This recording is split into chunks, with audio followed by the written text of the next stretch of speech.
Right, lads, so I'll just run through the whole section there again. So we're on this section at the minute, 8.1. It's on page 304, 305 if you're stuck for it.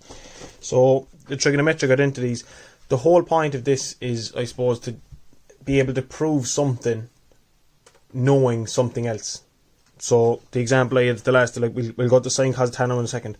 But the bit I mentioned earlier, if we know that A is equal to B, and you know that B is equal to C, then from that you can tell, well, A has to be equal to C. So that's more or less what we're going to be trying to prove with different identities. Okay, so if we go back up there, sine, cos and tan. Sine, if you put 1 over it, the same here with cos, 1 over cos, and the same there, 1 over tan. They can be written as something different. So 1 over sine is called cosec A. 1 over cos is called sec A. And 1 over tan is called cot A. So if you see any of these words, that's just what they mean. Cosec is 1 over sine, sec is 1 over cos, and cot is 1 over tan. Alright, so I'll just do one of the main examples that we were given first.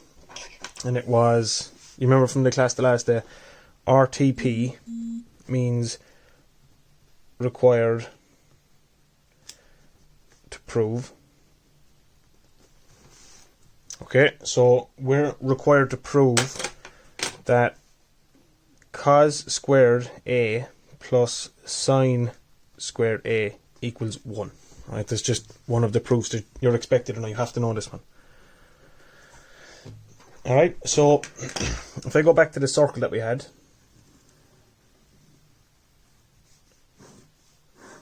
the unit circle, let's pick this point here and bring it down to here and across. That is y high and it's x long, and that's 1. So when we knew that, we have done it before, that the distance from there to there is, using Pythagoras' theorem, x squared plus y squared equals 1 squared. Yeah, we've done that before. So x is actually cos, which we've, as I said, we've done it before. Cos theta squared, sorry, theta should be in there. Cos theta squared plus sine theta squared equals 1 squared. That goes back to when we introduced it in De Moivre's theorem. So that's where that comes from. And just simply working that out, cos squared theta plus sine squared theta equals 1. So that's the end of the proof. That's that sorted. So this bit here now is one of the identities you need to know. Okay, now the next bit, we can manipulate this to write something else. So what I'll do, instead of having cos squared sine squared, I'm going to write it sine squared theta plus cos squared theta equals 1. And now what I want to do is divide everything by cos squared theta and see what we get. So if I divide everything by cos squared, I get sine squared theta over cos squared theta plus cos squared theta over cos squared theta equals 1 over cos squared theta. That's the basics enough from it. Now, we also knew from before that tan theta is equal to sine theta over cos theta. Okay, so I'll put that bit in the bubble. So if we know that bit, this is very similar to that. So we can actually write this one as tan squared theta plus cos squared divided by cos squared is just 1. That's grand. Now, 1 over cos squared. So from up here, we know that 1 over cos is sec. So 1 over cos squared would be sec squared theta. that is the next one.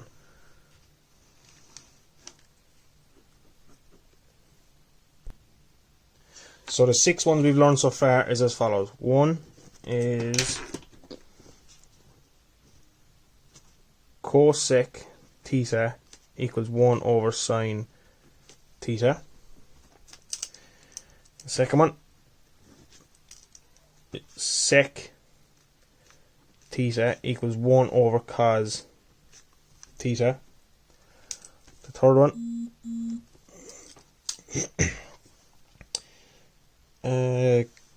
cot theta is 1 over tan theta. Number 4, tan theta is equal to sine theta over cos theta. That's an important one. That's a very important one. Number 5, cos squared theta plus sine squared theta equals 1. And the last one, the one I just proved at last, is 1 plus tan squared theta equals sec squared theta. Now, the 6 of these are very, very, very, very important, so put an NB next to them. Every time we're going through these sort of questions, they will probably break down to this in one form or another. Okay, so you have to keep moving things around so it suits. Okay. Now, one last bit before I do 2 examples. So, from this one, cos squared plus sine squared equals 1, we can actually derive 2 new formulas. Okay, so we'll take number 5. We know that cos squared theta plus sine squared theta equals 1. Now, if I manipulate this formula to try get cos squared on its own, I get cos squared theta equals 1 minus sine squared theta. Alright, so that's another spin-off one. And the second one, if I did the other way around, if I did cos squared theta plus sine squared theta equals 1, and I got sine squared on its own, I would get sine squared theta equals 1 minus cos squared theta, which is the last one. Okay, so that's the last bit we're going to do in this section for now, before I do. So the first example I'm going to do is from the book, it's page 305, example 1, and I'm going to prove this. Okay, so I've written down on the page. Prove that sec A minus tan A sine A equals cos A. So the main thing you want to do when you get these kind of questions is, can you change sec and tan to sine and cos in some form or other? So from example 1, from this page earlier, we knew that sec was actually 1 over cos. So what I'm going to do is change sec to 1 over cos.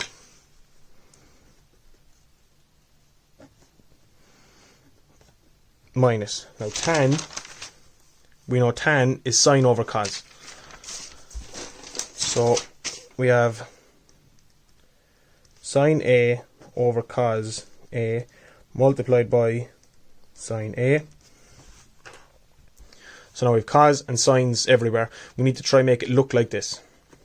So the next bit, we can fix this a small bit. Alright, carry on as normal. 1 over cos A minus sine by sine is sine squared A over cos A. Okay, now these two are common denominators. So because they're common denominators, you can put them together. So we have 1 minus sine squared A over cos A. That's grand. Now one of the last little bits I did, sine squared A was actually, 1 minus sine squared A is the same as writing cos squared A equals 1 minus sine squared A. Same part from here. So I can change this to cos squared A over cos A. And just like normal algebra, as if we had x squared over x, you can cancel one x there with that x underneath. We can cancel one of the cos squareds, one of the cos A's with one of the cos A's underneath. So that cancels at that, which leaves us with cos A, which is exactly what we wanted.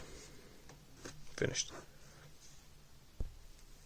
So last example for this video, we have to prove that tan theta multiplied by the square root of 1 minus sine squared theta equals sine theta. So it's more or less the same as what we did a minute ago. Now, can you change these two to become just sine and cos? This is a bit complicated at the minute. Tan we can change. We know tan is actually sine over cos. So the next thing we'll do is sine theta over cos theta multiplied by. Now, this looks familiar. We've just used that. 1 minus sine squared theta is actually cos squared theta. So you have the square root of cos squared theta. Next step, that's okay. Sine theta over cos theta, that's grand.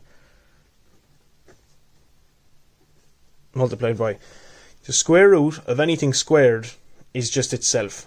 The same as if it was the square root of x squared is just x. The square root of 3 squared is just 3. So the square root of cos squared is just cos theta. And now since they're multiplied, sine theta multiplied by cos theta all over cos theta. I can put them together because they're multiplied, because that's actually over 1. And now cos theta cancels the cos theta, which leaves us just with sine theta, which is what we wanted.